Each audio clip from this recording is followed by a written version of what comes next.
Press road. હું Stanley Macwan. મારી YouTube channel Gujarati Bible સ્ટડીમાં તમારું સ્વાગત છે. મારી ચેનલને તમે અત્યારે આગળ તમે સબસ્ક્રાઈબ કરી લો અને ઈશ્વરના જ્ઞાનમાં તમે વધતા જાઓ. બાઇબલ કહે છે કે તમે પ્રભુ ઉપર વિશ્વાસ કરો અને જેટલા વિશ્વાસ કરે તેટલા લોકોનો નાશ ન થાય પણ તે આનંદ જીવન પામે. પરંતુ બાઇબલ એવું પણ કહે છે કે ભૂતો પણ વિશ્વાસ કરે છે. તો જો ભૂતો વિશ્વાસ કરતા હોય તો શું એ લોકોને આનંદ જીવન મળનાર છે? તો બાઇબલ તો ના પાડે છે કે જે ભૂતો છે એ લોકોને આનંદ જીવન મળનાર નથી. તો પછી વિશ્વાસ એટલે શું? વિશ્વાસનો ખરો અર્થ શું છે? કોને વિશ્વાસ કહેવાય? અને વિશ્વાસનો સાચો અર્થ બાઇબલ પ્રમાણે શું છે? શું તમે એવો વિશ્વાસ કરો છો કે તમે પછી કોઈ ધોખામાં રહેલા છો? એ જાણવાના માટે આ વિડીયોને તમે આખો જુઓ.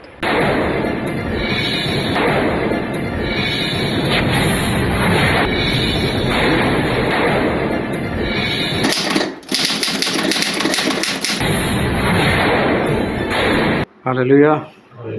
આપણે ઈશ્વરનો પુષ્કળ આભાર માનીએ કે આજે ઈશ્વરે આપણને એક રજાનો દિવસ આપ્યો અને સાથે ઈશ્વરે આપણને એક બાઇબલ સ્ટડી માટે એક સમય પૂરો પાડ્યો. તેના માટે આપણે ઈશ્વરનો આભાર માનીએ. સાથે આપણે ધ્યાન રાખીએ કે આજે કોઈ આપણે વચન નથી કે પ્રચાર નથી એમ, એટલે ખાસ ધ્યાન રાખજો કે જે આપણે સ્ટડી કરવાના છે એ સ્ટડીની અંદર કેવું હોય કે જે વિષયમાં આપણે સ્ટડી કરી રહ્યા છે એ વિષયને આપણે સંપૂર્ણપણે એમાં જોવાના હોય છે. શરૂઆતથી લઈને અંત સુધી, ઉત્પત્તિથી લઈને છે પ્રકટીકરણ સુધી એ વિષય વિશે બાઇબલ શું કહે છે એ આપણે જોવાના હોય છે. એના માટે ખાસ ધ્યાન રાખજો. અને આજે આપણે જે જોવાના છે એ આપણો વિષય છે વિશ્વાસ.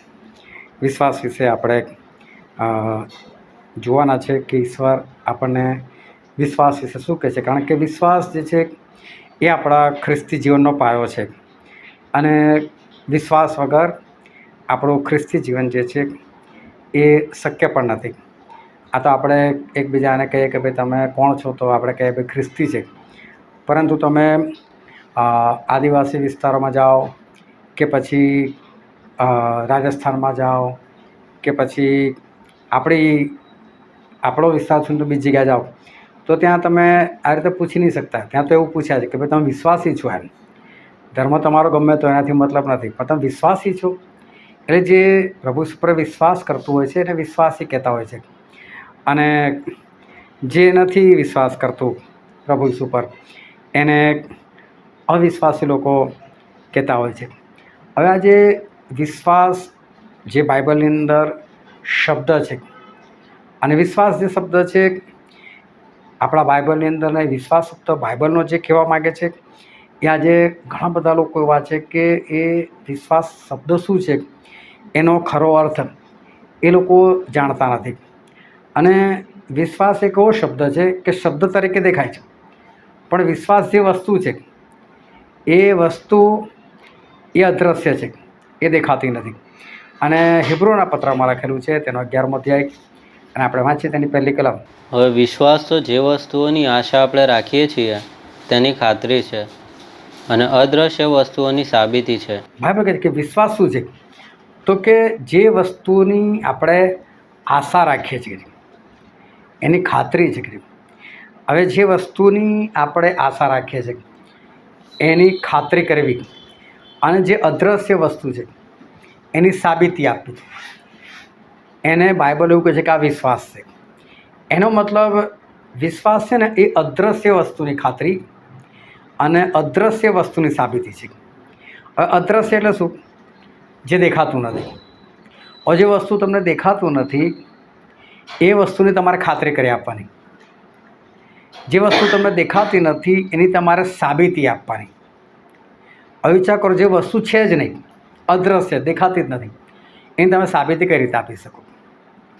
અને જે વસ્તુનું અસ્તિત્વ જ આપણને નજરમાં નથી આવતું, છે ખરું પણ દેખાતું જ નથી, તો પછી તમે એની સાબિતી કઈ રીતે આપી શકો કે જો આ વસ્તુ આ છે? દાખલા તરીકે અત્યારે બહાર વાદળ છવાયેલા છે તો સૂરજ આપણને દેખાતો નથી, તો સૂરજ આપણા માટે શું છે? અદૃશ્ય છે અત્યારે. પણ સૂરજ કે હંમેશાના માટે અદૃશ્ય નથી. પણ વાદળ છવાયેલા તો તમે કોઈ એવું કહે કે ભાઈ તમે સૂરજની ખાતરી કરી આપો કે સૂરજ છે, પણ સૂરજ ઓલરેડી છે જ, પણ અત્યારે દેખાતો નથી. એની સાબિતી આપણે કઈ રીતે આપી શકીએ? પણ વિશ્વાસ તો એક એવી વસ્તુ છે કે જે ખરેખર અદૃશ્ય છે. તો અહીં તમારે સાબિતી કઈ રીતે આપવાની, અદૃશ્ય વસ્તુની ખાતરી કઈ રીતે આપણે કરી આપવાની. પરંતુ એ લખેલું છે કે તમે જે વસ્તુની આશા રાખો છો એની તમારે ખાતરી કરી આપવાની. તો આશા શું છે? તો આશા છે ને, આપણે એ વસ્તુની રાખતા હોય કે જે આપણી પાસે નથી. સમજી લો તમારી પાસે મોબાઈલ ફોન છે, સ્માર્ટફોન છે, તો હવે તમને સ્માર્ટફોનની આશા નથી, પણ કદાચ તમારી પાસે રેડમીનો છે કે પછી તમારી પાસે ઓપ્પોનો ફોન છે, વિવોનો ફોન છે, પણ તમે આશા એવી રાખો છો કે મારી પાસે આઈફોન હોય, 2 લાખવાળો મારી પાસે આઈફોન હોય. તો તમે શું રાખો છો? એની આશા રાખો છો કે મારી પાસે 2 લાખવાળો આઈફોન હોય. હવે વસ્તુ દેખાતી નથી. કેમ દેખાતી નથી? તમારી પાસે છે જ નહીં. હવે તમે એની આશા રાખો છો. તો આશા છે ને, હંમેશા તમે એ જ વસ્તુની રાખતા હોય ને જે તમારી પાસે નથી. જો તમારી પાસે છે એ વસ્તુની તમે આશા જ ના રાખતા હોય તો તમારી પાસે ઓલરેડી આવી જ ગયેલી છે. એટલે જે વસ્તુ નથી દેખાતી તમને એની જ તમે આશા રાખો. એટલે આશા જે વસ્તુની છે ને એ વસ્તુ જ અદૃશ્ય છે. હવે એ જે વસ્તુ અદૃશ્ય, જે આશા જે અદૃશ્ય છે, એની તમે સાબિતી આપી દો કે જો આ વસ્તુ આ રહી. તો એની સાબિતી પહેલાં તો આપણે આપી જ કઈ રીતે શકીએ? અને એ સાબિત તમે ના આપી શકો, પણ એ તમે સાબિત કરી આપો ને કે જો આ વસ્તુ આ રહી. એને બાઇબલ એવું કહે છે કે વિશ્વાસ. જે નથી દેખાતું એની તમે ખાતરી કરી આપો, જે અદૃશ્ય છે એને તમે સાબિત કરી આપો, જે વસ્તુની તમે આશા રાખી જે ખરેખર તમારી પાસે નથી એને તમે સાબિત કરી આપો, તો એને બાઇબલ વિશ્વાસ કહે છે. બીજી કલમ વાંચીએ આપણે, રોમનોનો પત્ર તેના 8મો અધ્યાય 24મી કલમ. કેમ કે તે જ આશાએ આપણે તારણ પામ્યા છીએ, પણ જે આશા દ્રશ્ય હોય તે આશા નથી. કેમ કે કોઈ માણસ પોતે જે દેખે છે તેની આશા કેમ રાખે? અહીં લખેલું છે કે જે કોઈ માણસ જે વસ્તુ જુએ છે એની આશા કેમ રાખે? એનો મતલબ આશા અદૃશ્ય છે, અદૃશ્ય વસ્તુ છે. એ તમે જે વસ્તુ તમે જોઈ શકો છો, તમે પ્રાપ્ત કરી શકો, તમારા હાથમાં છે, તો હવે એની થોડી આશા રાખવાની. તો આશા કેવી વસ્તુ છે કે જે અદૃશ્ય છે, તે જે તમને દેખાતી નથી, અને એને તમે સાબિત કરી આપો તો એને કહેવાય કે આ વિશ્વાસ છે. પછી બીજા કોરિન્થીમાં લખેલું છે, બીજો કોરિન્થી 5મો અધ્યાય અને વચન 7. કેમ કે અમે વિશ્વાસથી ચાલીએ છીએ, દ્રષ્ટિથી નહીં. અહીં લખેલું છે અમે વિશ્વાસથી ચાલે છે, દ્રષ્ટિથી નહીં. એટલે દ્રષ્ટિથી અમને જે કંઈ વસ્તુ દેખાય છે એ દ્રશ્ય વસ્તુથી કે જે દ્રષ્ટિથી અમને દેખાય છે એનાથી અમે ચાલતા નથી. એનો મતલબ દ્રશ્ય વસ્તુથી નથી ચાલતા, અમે વિશ્વાસથી ચાલે છે. એટલે કે જે દેખાય છે ને એ પ્રમાણે અમે નથી ચાલતા, પણ જે નથી દેખાતું ને એ પ્રમાણે અમે ચાલીએ છીએ. હવે તમે જુઓ કે થોડું ગૂંચવાડો લાગે એવું છે કે વિશ્વાસ ખરેખર છે શું? તો વિશ્વાસ એ છે કે જેની તમે આશા રાખો છો એ વસ્તુની ખાતરી કરી આપી, જે અદૃશ્ય વસ્તુ છે એની સાબિતી આપી, એ વિશ્વાસ છે. હવે જે વસ્તુ દેખાતી નથી એને તમે ખાતરી કઈ રીતે કરી આપી શકો, અને જે વસ્તુ અદૃશ્ય છે એની તમે સાબિતી કઈ રીતે આપી શકો. અને જો તમે સાબિત નથી કરી શકતા તો એનો મતલબ કે એ અવિશ્વાસ છે. વિશ્વાસ એ જ છે કે તમે એને સાબિત કરી આપી શકો. ચલો આપણે આગળ વધીશું એટલે તમને ખ્યાલ આવશે કે આપણે સાબિત જે છે એ રીતે એ સાબિત આપણે કઈ રીતે એ કરી શકીએ. દાખલા તરીકે સમજો કે કોઈ બીમાર છે. હવે બીમાર છે, એને તાવ આવ્યો છે, શરીરમાં દુખાવો છે, એટલે વ્યક્તિ જે તે વ્યક્તિ સૂઈ રહ્યું છે. એ સૂઈ રહ્યું છે ને કદાચ ઠંડી ચડી છે ઉનાળાનો સમય, પણ ઠંડી ચડીને તાવ આવ્યો છે એટલે 2-4 ગોદડા કે 2-4 ધાબળા ઉડીને સૂઈ રહ્યો છે. એનું શરીર ગરમ ગરમ છે, એના શરીરમાં બહુ કમજોરીનો અનુભવ થઈ રહ્યો છે. હવે એવું કહે છે કે તમે મારા માટે પ્રાર્થના કરો. તો તમે મારા માટે પ્રાર્થના કરો તો એનો મતલબ એવું કહેવા માગે છે કે તમે પ્રાર્થના કરશો તો હું સાજું થઈ જઈશ. અને માર્કની લખેલી સુવાર્તામાં આવેલો હવે માર્કની લખેલી સુવાર્તા તેનો 11મો અધ્યાય અને 24મી કલમ. એ માટે હું તમને કહું છું કે પ્રાર્થના કરતાં જે સર્વ તમે માંગો છો તે અમે પામ્યા છીએ એવો વિશ્વાસ રાખો તો તે તમને મળશે. તમે પ્રાર્થનામાં જે કંઈ માગો છો કે છે તો કહે છે કે તમે એવો વિશ્વાસ કરો કે મળી ગયું છે તો એ તમને મળશે. એ પાછું જુઓ ને તો વાળી વાત છે કે પ્રાર્થનામાં તમે માગો છો એ તમને મળી ગયું છે એવો તમારે વિશ્વાસ કરવાનો તો એ તમને મળશે. હવે સમજો કે આ વ્યક્તિ કે જેને ઠંડી ચડીને તાવ આવ્યો છે, જે 2-4 ધાબળા વળી સૂઈ ગયો, જેના આખા શરીરમાં દુખાવો છે, આખા શરીરમાં કમજોરી લાગે છે, માટે તો ખાટલામાં એ સૂઈ ગયું છે. હવે કહે છે કે મારા માટે પ્રાર્થના કરો.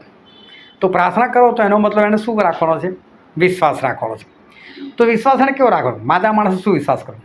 ભાઈ હું સાજો થઈ જઈશ. એને તો એ વિશ્વાસ હોય, માદા માણસનો વિશ્વાસ એ જ હોય કે ભાઈ હું સાજો થઈ જઈશ. એને થોડો વિશ્વાસ રાખવાનો છે કે ભાઈ મને પવિત્ર આત્મા મળી જશે, કે હું બાપ્તિસ્માના પાણીમાં નહીશ તો મારા પાપ માફ થઈ જશે. એ બધા વિશ્વાસથી અત્યારે એને જરૂર નથી. એને તો જરૂર છે એવો વિશ્વાસ કરવાની કે પ્રાર્થના થશે એટલે સાજું થઈ જશે. તો બાઇબલ શું કહે છે કે વિશ્વાસ કેવો કરવાનો? પ્રાર્થનામાં તમે જે માગો છો, માગો છો એનો મતલબ તમારી પાસે નથી. કેમ? તમે એની આશા રાખો છો. આશા શું છે? અદ્રશ્ય છે. તમે જ્યારે પ્રાર્થનામાં માગો છો, સાજાપણું માગો છો, તમે બીમાર છો, ભલે તમારા માટે કોઈ બીજું માગે છે, પણ જ્યારે તમે એના માટે પ્રાર્થના કરો છો, કે જ્યારે જે તે વ્યક્તિ બીમાર છે એ પ્રાર્થના કરે છે, તો એનો વિશ્વાસ એવો છે કે હું જે માગું છું એટલે કે સાજાપણું માગું છું એ મને મળી ગયું છે, એવો એને વિશ્વાસ કરવાનો. હવે મળી ગયું છે, પણ આને વિશ્વાસ નથી કહેતા ઈશ્વર.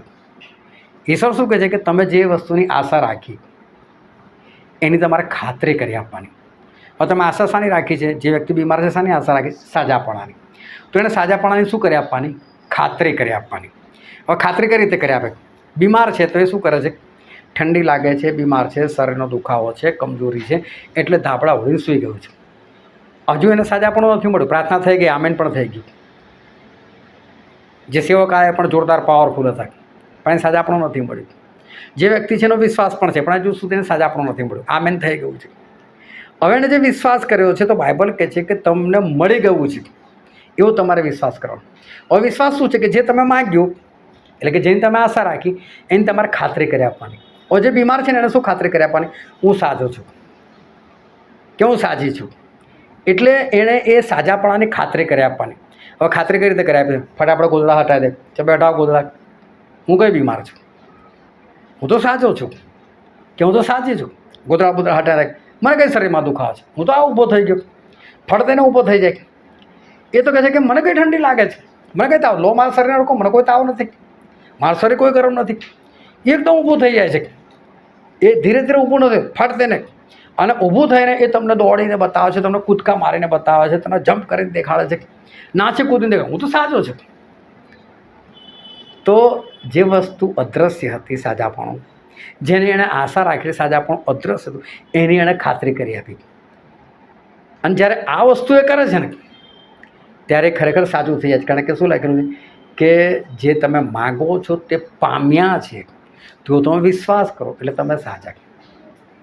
ધ્યાનથી સમજો કે સાજાપણું જે છે ને એ આટલું આસાન છે કે તમારે જે બાબતનો તમે વિશ્વાસ રાખો છો, જેની તમે ખાતરી આશા રાખો છો, એ તમને મળી ગયું છે, તો તમારે એની ખાતરી કરી આપવાની. હા ભાઈ, હું સાજો છું, હવે મારે સૂવાની જરૂર નથી. હું સાજો છું એટલે મારે પડી રહેવાની જરૂર નથી. મને ઠંડી નથી લાગતી એટલે મને ઓઢવાની જરૂર નથી. મારા શરીરમાં કમજોરી નથી એટલે હું દોડી શકું છું, કૂદી શકું છું, બધું કરીને દેખાડવાનું, બોલવાનું નહીં, શબ્દથી કશું નહીં થાય. તો તમે આ વસ્તુ જે આશા છે, જે વિશ્વાસ જે બાબતનો કર્યો છે, એની તમે શું કરી આપી? ખાતરી કરી આપી. જ્યારે માણસ એ ગોદડા હટાવે છે ને ત્યારે તો હજુ પણ એને ઠંડી લાગે છે. જ્યારે ઊભો થાય છે તો હજુ પણ એને કમજોરી જ છે. એ જ્યારે ઊભું થાય ત્યારે પણ જો એને શરીરનો દુખાવો છે જ, એ નથી મળ્યું સાજાપણું, પછી જે કૂદાકૂદ કરે, દોડીને બતાવે, જો ભાઈ મને કશું નથી, એટલે સમજી લેવાનું કે હવે એનું સાજાપણું એનું નક્કી છે.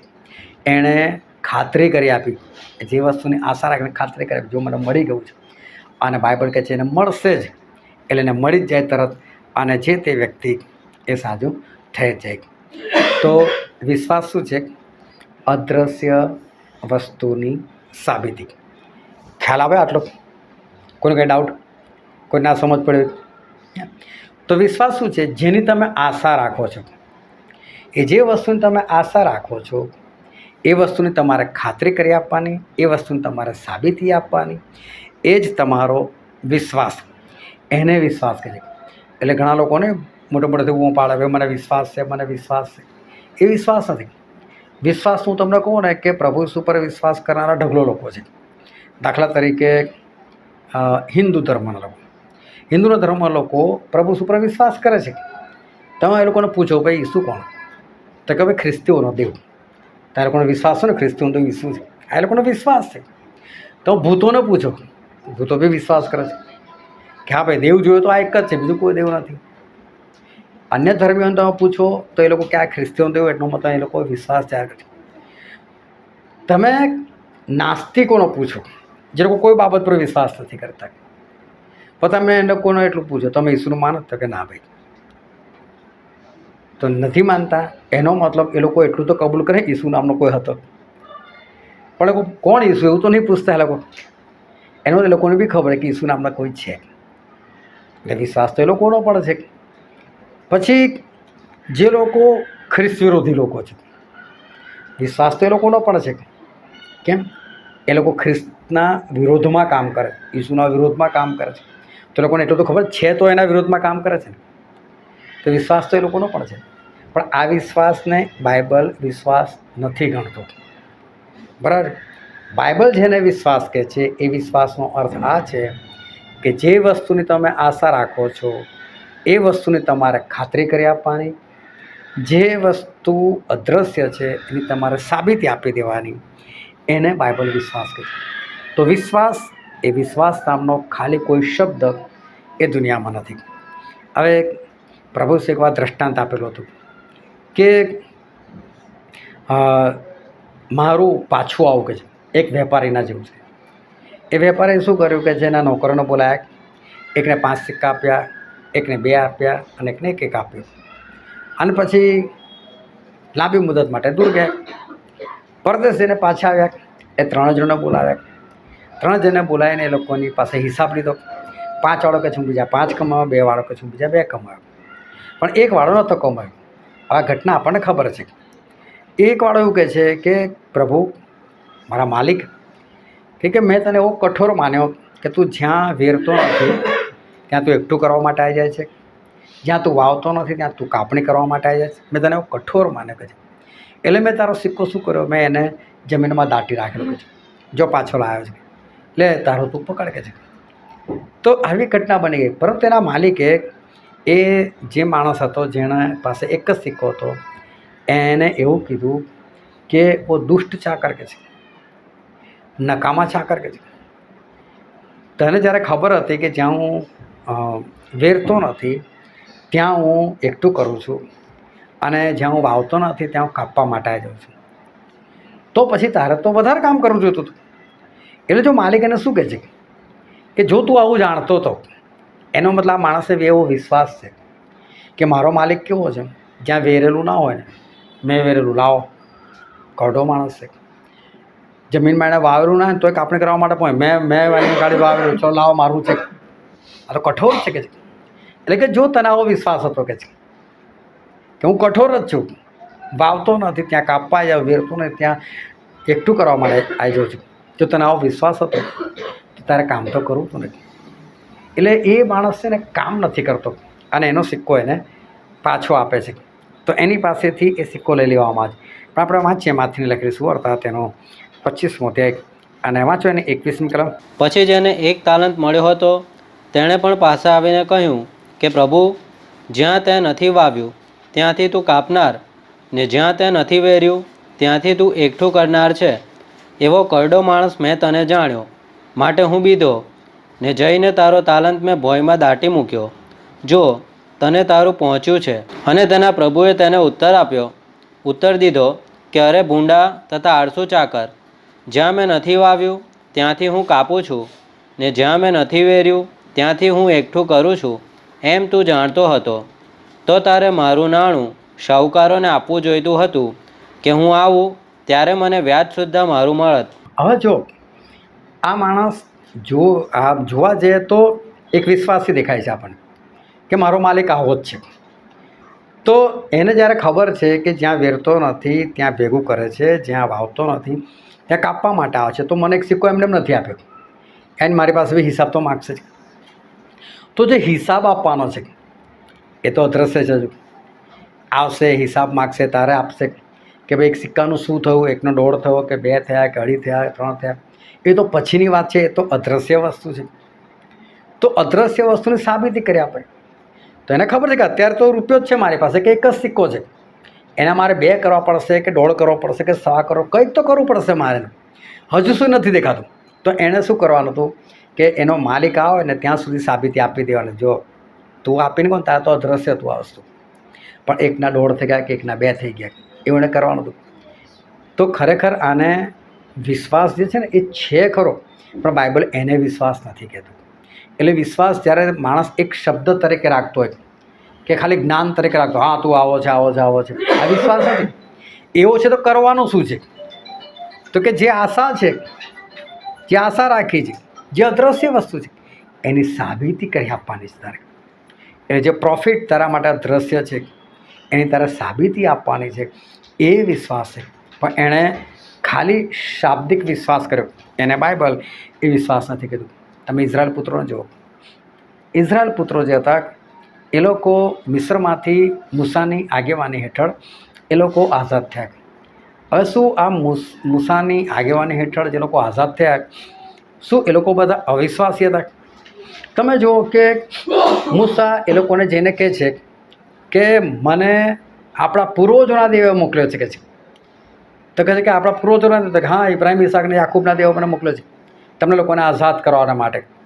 એટલે પેલા કોઈ નિશાન પૂછે છે કે ભાઈ દેવ કોણ અને એનું નિશાન શું કહે છે. એટલે મૂસા બધા નિશાન કરીને બતાવે છે. પોતાની લાકડી નીચે નાખે છે, એ સાપ બની જાય છે. ફરી પાછી લાકડી હાથમાં લઈ લે છે, એટલે લાકડી બની જાય છે. પછી મૂસા પોતાનો હાથ બગલમાં નાખે છે અને પછી દેખાડે છે તો હાથમાં કોડ આવી ગયેલો હતો. ફરી મૂસા બગલની અંદર હાથ નાખે છે અને હાથ જેવો તેવો થઈ જાય છે. મૂસા નદીનું પાણી લે છે અને માટી પર નાખે છે તો પાણી લોહી બની જાય છે. આ લોકો આ ચમત્કાર જો લોકો બહુ ખુશ થઈ જાય છે. જોરદાર કહે છે આપણા દેવે, આપણા પૂર્વજોના દેવે આપણને યાદ કરે અને આપણને છોડાવે છે. તો લોકોને વિશ્વાસ આવે, છોડાય ભાઈ છોડાય આપણે. સરસ. હવે મૂસા અને હારૂન જાય છે ફારૂન પાસે અને ફારૂનને જઈને કહે મારા લોકોને છોડી દે, કે છે અમારે કે છે એની આરાધના કરવા, પૂજા કરવા અમારે જવાનું છે, કે છે. એટલે કોણ તારા લોકો, કે છે હું નથી છોડવાનો, કે છે. અને ભાઈ ફારૂન બધાના અધિકારીઓને બોલાવે છે. અહીંયા લોકો આ ઇઝરાયલ લોકો કામ શું કરે છે? તો કે અત્યારે ઈંટ બનાવવાનું કામ ચાલુ છે. તો કે તમે કઈ રીતે કામ કરાવો છો? તો કોઈ પરાળ આપે છે, ઘાસ આપે છે કે બાળવા માટે, ઈંટો પકવવા માટે. તો કે બંધ કરો, પરાળ બંધ કરો આપવાનું. અને એ લોકોને કહી દો કે પરાળ બી તમારે સુધી લાવવાનું. અને 6 રોજની જેટલી ઈંટો બને છે ને એટલી જ ઈંટો બનવી જોઈએ, કે એટલે ગુલામી વધારતી હતી. ચારે બાજુ વાત ફેલાઈ. અને મૂસાના હારૂન જ્યારે એ લોકો રસ્તામાં આવતા હતા તો આ લોકો બધા ગુસ્સે થયા કે તમે લોકો તો કહે છે કે ફારૂનના હાથમાં તલવાર આપી દીધી તો અમને મારી નાખશે, કે છે તમે લોકો જઈને આવું કર્યું, અમને છોડવાની વાત કરી. જો એ લોકો ખુશ થઈ ગયેલા હતા અને ફરી એ લોકોએ આ બાબત માટે નકાર કર્યો. મૂસા કે એ લોકોને આશ્વાસન આપ્યું કોઈ વાંધો નહીં, તમે ચિંતા ના કરો, આપણા દેવ મહાન છે. અને પછી મૂસા ઈશ્વરને કહે છે કે ઈશ્વર આ શું થઈ ગયું, કે છે આ તો ઉપરથી આ લોકો વધારે ખતરામાં ગયા, વધારે ગુલામીમાં ગયા, પ્રભુ કંઈ કરો, કે છે. તો કે વાંધો નહીં જા, કે છે કે ફરી, કે છે અને કે હારૂનની લાકડી નીચે નાખજે, સાપ બની જશે, કે છે. તો કે સારું. અને એમ કરતાં કરતાં પાણીનું લોહી કર્યું, દેડકા બોલાવડાયા, માખીઓ બોલાવડાવી, તીડો આવ્યા અને મિસર દેશની ખાના ખરાબીઓ થઈ ગઈ અને મિસર દેશ ભયંકર હેરાન થઈ ગયો. હવે આ બધા ચમત્કારો થયા તોય પેલો ફારૂન જે છે કઠોર હૃદયનો થયો અને હા પાડીને પલટી જાય, હા પાડીને પલટી જાય, ના જ પાડી દે. અને પછી છેલ્લે ઈશ્વરે મૂસાને કીધું કે મૂસા હવે તો કે જવાબ દેશે તમને લોકોને. હવે કહે છે કે હું પ્રથમ જનિતને મારી નાખીશ. અને થવું જેવું કે ઇઝરાયલને છોડીને મિસર દેશમાં જેટલા લોકો વસતા હતા એ ફારૂનથી લઈને ચપરાસી સુધી બધા લોકોના જીવનની અંદર એવું કામ થયું કે બધાનો પ્રથમ જનિત માર્યો ગયો. અને આ દ્રશ્ય જોઈને ફારૂન બિલકુલ ઢીલો પડી ગયો. ફારૂન કે જાઓ અહીંથી જતા રહો, કે છે. હવે જ્યારે જતા રહો કીધું ત્યારે આખી ઇઝરાયલ પ્રજા એ ખુશ થઈ ગઈ, ચલો આપણે નીકળી જઈએ, કે છે. અને બધા વિશ્વાસથી નીકળી ગયા. હું તમને કહું છું કે આમાં બહુ મોટો એક વિશ્વાસ સમાયેલો છે એ લોકોના બહાર નીકળવા પાછળ. અત્યારે કદાચ કોઈક એવો વ્યક્તિ આવીને એ તમને એવું કહે ચલો આપણે મુંબઈ જઈને આવ્યા છે, આપણે 10-12 જણા છે, તો મુંબઈ જઈને તું કઈ રીતે અમને લઈ જશે? આપણે માણસને ઓળખતા નથી. શું એ માણસમાં એટલી શક્તિ છે? એ માણસ પાસે એટલો પૈસો છે? એની પાસે કોઈ વાહન છે કે ટ્રેનમાં આપણને યોગ્ય રીતે સીટ રિઝર્વ કરીને આપણને યોગ્ય રીતે લઈ જાય એવો છે. ત્યાં જતાં 6-7 કલાક લાગે છે. એટલા દરમિયાન પાણીની જરૂર પડશે, ખાવાની જરૂર પડશે, આપણને પૂરું પાડશે. ત્યાં જઈને કોઈને ત્યાં રહેવાનું, કઈ હોટલમાં રહેવાનું, શું એણે કશું કર્યું છે આપણા માટે? આપણે એને પૂછીએ નહીં કે ભાઈ તું લઈ જઈશ તો કઈ રીતે લઈ જઈશ, કયા કામ માટે લઈ જઈશ, તે શું કર્યું છે અમારા માટે? ટ્રેન બુક કરાવી છે, બસ બુક કરાવી છે, કે તારી પાસે પોતાનું કોઈ અંગત વાહન છે? અમારે ખાવા પીવાનું શું, ત્યાં રહેવાનું શું, તે કશું કર્યું છે? પણ ઇઝરાયલ પુત્ર મૂસાને એક પણ વખત નથી પૂછ્યું. હવે આપણે તો 10-12 જણની વાત કરી, પરંતુ જ્યારે આટલા બધા લોકો 35-40 લાખ લોકો હોય તો શંકા તો જાય ને, મૂસા અમને ખવડાવશે શું? તારા કહેવાથી અમે નીકળી તો જઈએ, પણ આટલા બધા લોકો નીકળે છે, અમને ખાવાની જરૂર નહીં પડે, અમને પીવાની જરૂર નહીં પડે, તો તું અમને પાણી કઈ રીતે આપીશ, તું અમને ખાવાનું કઈ રીતે આપીશ? પણ એ લોકો જો એક પણ વખત પૂછ્યું નથી પૂછ્યું. એનો મતલબ એવું કહી શકાય કે આ લોકોને વિશ્વાસ છે કે મૂસા ગમે તે રીતે અમને પૂરું પાડશે. અને જો રસ્તામાં મૂસા એ લોકોને પાણી પણ આપ્યું, એ લોકોને ખોરાક પણ પૂરો પાડ્યો, એ લોકો સાજા પણ રહ્યા, બધી વસ્તુ એ લોકોનો વિશ્વાસ જે છે એ આપણને દેખાય છે. પરંતુ છતાં બાઇબલ આને વિશ્વાસ નથી કહેતું. જો આ ઇઝરાયલ પુત્રો જ્યારે આપણે વિચારીએ તો આપણે ખરેખર બહુ મોટો વિશ્વાસ હતો એ લોકોને, વિશ્વાસથી નીકળ્યા છે એ લોકો. કારણ કે નીકળવું હોય કંઈ બહુ હસી ખેલ નહોતો, બહુ મોટી બાબત હતી. ગુલામી કરવી વધારે સહેલી હતી. બહાર રસ્તામાં જવાનું, ભૂખ લાગે, કંઈથી ખાવાનું લાવવાનું, 2-4 જણ માટે હોય તો સમજ્યા, આટલા બધાનો ખાવાનું કંઈ. તો વિચાર કરો 35-40 લાખ લોકો હોય, ઘર છોડીને બહાર નીકળી ગયા હોય, અને બહાર ચલો ખાવાનું બનાવવાનું થયું. ચલો કોઈ શાકભાજી છે લોકોની પાસે, તપેલા છે એવું માની લે, તેલ છે, મસાલો છે, બળતણ કંઈથી લાવવાનું? બહાર રોડ પર છે. કેટલા ચૂલા સળગાના 35-40 લાખ માટે? તમે વિચાર કરો લોકોના માટે લાકડા કેટલા જોઈએ, અને છતાં પૂછવાનું ને એને નીકળી જવાનું, તો આ કંઈ નાની વસ્તુ નથી. આ જોવા જોઈએ તો બહુ મોટી વસ્તુ છે. પરંતુ ઈશ્વર એ લોકોને પણ વિશ્વાસ એવું નથી કહેતા. અને હિબ્રુના પત્રમાં લખેલું છે, હિબ્રુનો પત્ર 3 અધ્યાય, અને આપણે વાંચીએ 16મી કલમથી લઈને 19મી કલમ. કેમ કે તે વાણી સાંભળ્યા છતાં કોણે ક્રોધ ઉત્પન્ન કર્યો? શું જેઓ મૂસાની આગેવાની નીચે મિસરમાંથી બહાર આવ્યા તે સગડાય નહીં? વળી 40 વર્ષ સુધી તે કોના ઉપર નારાજ થયો? શું જેઓએ પાપ કર્યા, જેઓના મૂળદા અરણ્યમાં પડ્યા તેઓના પર નહીં? અને જેઓએ માન્યું નહીં તેઓ વગર બીજા કોને વિશે તેણે સમ ખાઈને કહ્યું કે તેઓ મારા વિશ્રામમાં પ્રવેશ કરશે નહીં? તો આપણે જોઈએ છીએ કે અવિશ્વાસને લીધે તેઓ પ્રવેશ કરી શક્યા નહીં. હવે જો અહીંથી ધ્યાનથી આ બધા શબ્દો સમજજો કે 40 વર્ષ સુધી ઈશ્વરને કોણે ક્રોધ અપાવ્યો? 40 વર્ષ સુધી ઈશ્વર કોના પર ક્રોધાયમાન થયા, કોના પર ગુસ્સે થયા? તો કે છે એ લોકો પર નહીં જે લોકો મૂસાની આગેવાની હેઠળ નીકળેલા કે છે. 40 વર્ષ સુધી ઈશ્વર કોના પર નારાજ રાખ્યા? તો કે જે લોકોના મુર્દા અરણ્યમાં પડ્યા એ બધા પર નહીં કે છે. જે લોકોએ ઈશ્વરનું કહેલું માન્યું નહીં કે છે, જે લોકોએ પાપ કર્યા એ લોકોની પર ઈશ્વર નારાજ રહ્યા. 2 વસ્તુ ખાસ લખેલી છે, પાપ કરવું અને નહીં માનવું. 2 બાબત ખાસ લખેલી છે.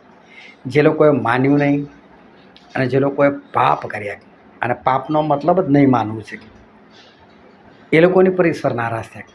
પણ પાપ કરવું એટલે કે નહીં માનવું, એને 19મી કલમમાં ઈશ્વરે એવું કીધું. તો આપણે જોઈએ છીએ કે તેઓ સર્વ અવિશ્વાસમાં મરણ પામ્યા. એટલે નહીં માનવું એને ઈશ્વરે શું કીધું? અવિશ્વાસ. એનો મતલબ થયો કે વિશ્વાસ એટલે શું? આજ્ઞા પાલન. બધાને ખ્યાલ આવે છે ને કે વિશ્વાસ એટલે કોઈ શબ્દ નથી. વિશ્વાસનો ખરો અર્થ છે આજ્ઞા પાલન, કે તમે આજ્ઞા પાડો છો કે નહીં. પ્રાર્થનામાં તમે જે કંઈ માગો છો એ તમને મળ્યું છે એવો તમે વિશ્વાસ કરો. તો બીમાર વ્યક્તિ આજ્ઞા પાડવી પડે, એણે ઊભા થઈ જવું પડે. હવે હું સાજો છું, તો સાજો માણસ સૂઈ ના રહ્યો હોય, એનો અવાજ ધીમો ના હોય, એને ઊભો થઈ જવાનો, એને કૂદાકૂદ કરી મૂકવાની હોય, એને ધાબળાવાળા હટાવી નાખવાના હોય, આ લોકોને બતાવવાનું હોય. આ આજ્ઞા પાલન. કે હું સાજો નથી, હું સાજો છું, એમાં પડી રહેવાની કઈ જરૂર છે, અમારે ઊભું થઈને દોડવાનું છે. તો એ જે આજ્ઞા પાલન છે એને ઈશ્વર વિશ્વાસ કહે છે.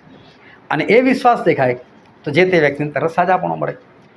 એટલે જે લોકો રસ્તામાં મરી ગયા એ લોકોને આપણી દ્રષ્ટિએ જોઈએ ને તો ખરેખર બહુ બધો વિશ્વાસ હતો. આ મળી જશે, પેલું મળી જશે, ખાવાનું મળી જશે, રહેવાનું મળી જશે, કપડાં મળી જશે. આજે કેટલા બધા લોકો પ્રભુ ઉપર આવો વિશ્વાસ કરે છે, મને નોકરી મળી જશે, મને ખાવાનું મળી જશે, મને ઘર મળી જશે. પણ એને થોડો ઈશ્વર વિશ્વાસ કહે છે. ચલો ઈશ્વર તમને ખાવાનું ના આપે તો ઈશ્વર નહીં રહે. ઈશ્વર તમને કપડાં નહીં આપે તો શું ઈશ્વર નહીં રહે. ઈશ્વર તમને સાજાપણું ના આપે તો શું ઈશ્વર ના રહે. ઈશ્વર પછી બી ઈશ્વર તમને કશું આપે કે ના આપે, ઈશ્વર જ છે. એટલે જ્યારે તમને એવો વિશ્વાસ છે કે ઈશ્વર જ છે, તમને કશું આપે કે ના આપે, તો તમે શું કરો? એમનું કહેલું કરો. કે આ તો ઈશ્વર છે, મારે એમનું કહેલું કરવું પડે. એ આજ્ઞા પાલન, એ જ વિશ્વાસ. અને એટલે વાંચીએ આપણે યોહાનની લખેલી સુવાર્તા તો 3 અધ્યાય અને તેની 16, 17 અને 18મી કલમ. એટલી પ્રીતિ કરી કે તેણે પોતાનો એકાકી જનિત દીકરો આપ્યો. એ સારું કે જે કોઈ તેના પર વિશ્વાસ કરે તેનો નાશ ન થાય પણ તે અનંત જીવન પામે. કેમ કે જગતનો ન્યાય કરવા સારું નહીં, પણ તેનાથી જગતનું તારણ થાય. તે માટે દેવે પોતાના દીકરાને જગતમાં મોકલ્યો છે. તેના પર જે વિશ્વાસ કરે છે તે અપરાધી ઠરતો નથી, પણ જે વિશ્વાસ નથી કરતો તે અપરાધી ઠરી ચૂક્યો છે, કેમ કે દેવના એકાકી જનિત દીકરાના નામ પર તેણે વિશ્વાસ કર્યો નથી. અહીંયા લખેલું છે કે જે કોઈ પ્રભુ ઉપર વિશ્વાસ કરે તેનો નાશ ન થાય પણ તે અનંત જીવન પામે. એનો મતલબ જે વિશ્વાસ કરે છે એ વિશ્વાસ કરનારા શું છે? અનંત જીવન છે. તમે વિશ્વાસ કરો એટલે તમને અનંત જીવન. અને પછી લખેલું કે જે વિશ્વાસ નથી કરતો દેવના પુત્ર પર એ તો અપરાધી ઠરી ચૂક્યો છે, એનામાં અપરાધ છે. તો ઈશ્વર કયા વિશ્વાસની વાત કરે છે?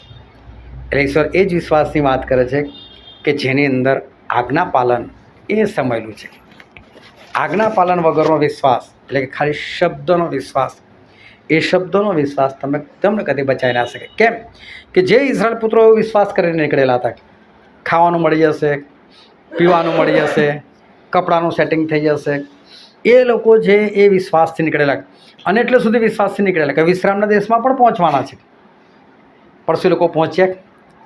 એ લોકો બધા ક્યાં ખલાસ થઈ ગયા? રસ્તામાં ખલાસ થઈ ગયા. અને ઈશ્વર શું કીધું? એ લોકોએ માન્યું નહીં કે છે, એટલે લોકો રસ્તામાં ખલાસ થઈ ગયા. એ લોકોએ પાપ કર્યા એટલે લોકો અરણ્યમાં એ લોકોના મુર્દા પડ્યા. પણ વિશ્રામના દેશમાં એટલે કે આજની તારીખમાં આપણે જોઈએ તો સ્વર્ગની અંદર એ લોકો પ્રવેશ કરી શક્યા નહીં. તો સૌથી મોટી અને અગત્યની વાત કે વિશ્વાસ એ ખરેખર છે શું? તો વિશ્વાસ જ્યારે આપણે એવું કે તમને કદાચ નોકરીની જરૂર, તમે વિશ્વાસ કરો મને નોકરી મળી જશે, કોઈ વાંધો નહીં. ઈશ્વર એને વિશ્વાસ નથી ગણતા. તમે માદામાંથી સાજા થઈ ગયા, કોઈ વાંધો નહીં. ઈશ્વર એને ખરેખર વિશ્વાસ નથી ગણતા. તમે આશીર્વાદો માટે ઈશ્વર પાછળ આવો છો, એને ઈશ્વર વિશ્વાસ નથી ગણતા. આ બધું તો ઈશ્વરે આપ્યું જ આ લોકોને. એનો વિશ્વાસ કે આ મળશે, મળ્યું બી ખરો લોકોને. પણ વિશ્રામના દેશમાં જઈ શક્યા લોકો? સ્વર્ગમાં જઈ શક્યા? સ્વર્ગમાં ના જઈ શક્યા. અને સ્વર્ગમાં જવા માટે જે જરૂરી છે એ તો આજ્ઞા પાલન. કે જે લોકોના મુર્દા અરણ્યમાં પડ્યા, જે લોકોએ ઈશ્વર કહેલું માન્યું નહીં, એ લોકોના મુર્દા અરણ્યમાં પડ્યા, એ લોકો સ્વર્ગમાં એટલે કે વિશ્રામના દેશમાં ના જઈ શક્યા. બીજું બધું એ લોકોને મળ્યું. એટલે સ્વર્ગમાં જવું હોય ને તો પેલો જ વિશ્વાસ કામ લાગશે કે જે આજ્ઞા પાલન છે. તો આજ્ઞા પાલન એટલે શું? કે ઈશ્વર તમને જે કીધેલું છે એ બધું તમે કરતા જાઓ, એના આજ્ઞા પાલન. હવે શું આજે આપણી પાસે એવી કોઈ ખાતરી છે કે તમે આજ્ઞા પાડો એટલે તમે સ્વર્ગમાં જ જાઓ? શું કોઈ એવો માણસ અત્યાર સુધી તમને મળ્યો કે જે સ્વર્ગમાંથી સ્પેશિયલ તમારી પાસે આવ્યો અને આવીને તમને કહ્યું આજ્ઞા પાડજે? જો હું બધા આજ્ઞા પાડતો અત્યારે સ્વર્ગમાં છું. કોઈ આપણને કહેવા નથી આવ્યું. શું અત્યાર સુધી કોઈ આપણને એવો વ્યક્તિ કહેવા આવ્યો કે જ્યારે મેં માન્યું નહીં તું નર્કમાં સબડું છું અને તું નર્કમાં ના આવતો એટલે આજ્ઞા પાડજે? એવું બી આપણને કોઈ નથી મળ્યું. તો સ્વર્ગ અને નર્ક આપણા માટે શું છે? અદ્રશ્ય છે. સ્વર્ગની આપણે શું રાખીએ છીએ? આશા રાખીએ છીએ. તો એ સ્વર્ગમાં આપણે જવાના છે કે સ્વર્ગ મારી આશા છે, તો સ્વર્ગને મારે સાબિત કરી આપવાનું છે કે સ્વર્ગ છે, એની મારે ખાતરી આપવાની છે. તું કઈ રીતે આપું? હું આજ્ઞા પાડું છું. આ આજ્ઞા પાડું તો સ્વર્ગમાં જવાય. એટલે હું તો આજ્ઞા પાડું. સ્વર્ગ મારા માટે અદ્રશ્ય છે. પણ સાબિતી શું? હું આજ્ઞા પાડું છું. જો ભાઈ કેમ આનાથી સ્વર્ગમાં જાય અને એટલે હું સ્વર્ગમાં જવાની વાત પાકી સ્વર્ગ છે એટલે તું આજ્ઞા પાડો ના હોત તું શું કામ આજ્ઞા પાડત મરીને આપણે કબર ભેગા થઈને બધું વાર્તા પતી જવાની હતી તો ભાઈ આજ્ઞા પાડવાથી જવું છું પણ હું આજ્ઞા પાડું છું ને એટલે દેખાડી આપું છું કે સ્વર્ગ છે અને હું સ્વર્ગમાં જવાનો છું. તો વિશ્વાસ એટલે આજ્ઞા પાલન. જે વસ્તુની તમે આશા રાખો છો એ વસ્તુની તમારે ખાતરી કરી આપવાની. જે અદૃશ્ય વસ્તુ છે એની તમારે સાબિતી આપવાની. આને કહેવાય વિશ્વાસ. સમજ પડી ગઈ? વિશ્વાસ એટલે શું? આજ્ઞા પાલન. અને બીજું હા, જે વસ્તુની તમે આશા રાખો છો એની ખાતરી કરી આપવાની. જે અદૃશ્ય છે એની તમારે સાબિતી આપવાની. એ જ છે વિશ્વાસ. એટલે વિશ્વાસની અંદર અદૃશ્ય વસ્તુની સાબિતી, જે વસ્તુની આશા રાખો છો એની ખાતરી અને આજ્ઞા પાલન, આટલી વસ્તુ એની અંદર સમાયેલી છે.